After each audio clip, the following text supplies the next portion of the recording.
Welcome back to Set Sail with Grace Harbor. My name's Thomas. It's April 1st, and we are in Judges chapters 6 and 7 today. So let's dive in. Judges chapter 6 starts out with something that's probably not surprising to you if you've been reading in the Bible up till now, and that is that Israel is doing what is evil in the sight of the Lord. They're not doing what He's called them to do.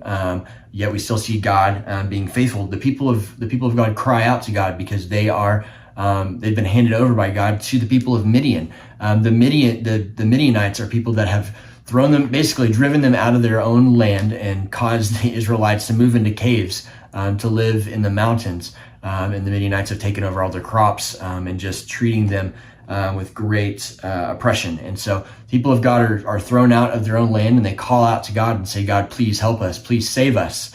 And God sends a prophet to them and says, I've been your God this entire time. I'm the same God who took you out of Egypt, and I told you not to worship other gods and leave me, and yet you have, and you've disobeyed. But God's faithful to his promises to take care of the Israelites because he raises up another leader, a very unlikely leader. Maybe you noticed that this guy named Gideon is the son of a Baal worshiper.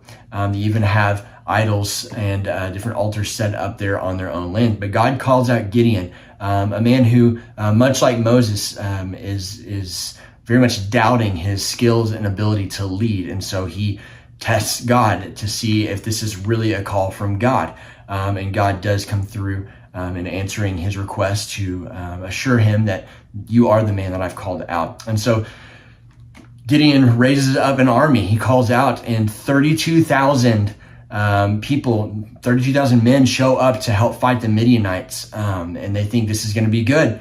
We've got enough men here. And God says, nope. He tells Gideon, this is not good, because the moment that you do take over the people of Midian, you will think that this is of your own hand. And so God says, you need to send home some of these guys. So Gideon says, if anybody's afraid, go home now. And surprisingly, 22,000 out of that 32,000 leaves and goes home out of fear.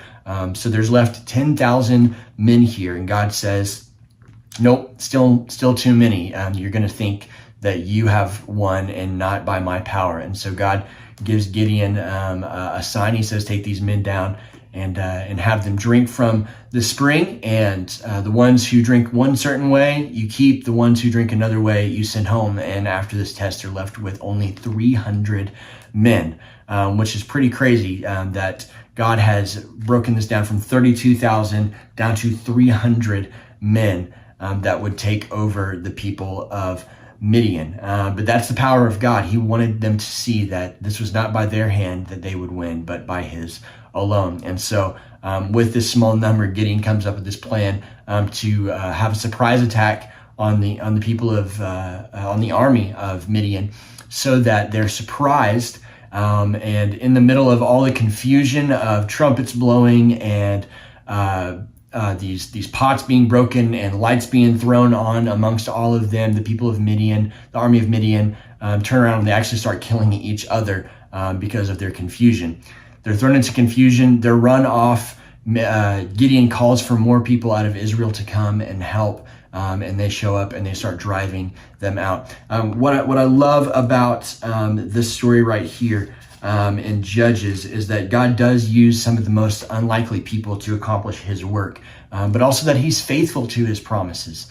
That even though the people have once again chosen to move away from God and do what is evil in the sight of God, when they call out to him, even in his recognition of their misbehavior, but other disobedience to him, and they're wandering away from him, he says, I am still your God.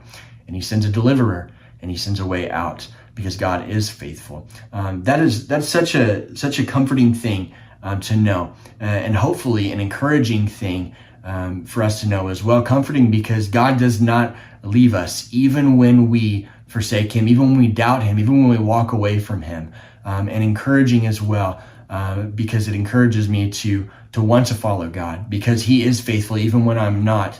I know that I serve a faithful God, and he's worth following, worth serving, worth obeying, because he is holy in that way. So, hey, I hope this reading is encouraging to you today as you continue on. I know we're going to see some ups and downs with Gideon of how he continues to lead. But for right now, Gideon is the man that God has chosen to take the people further into obedience with him. Very thankful for that. Continuing your reading, praying for you. Hope your day is going well.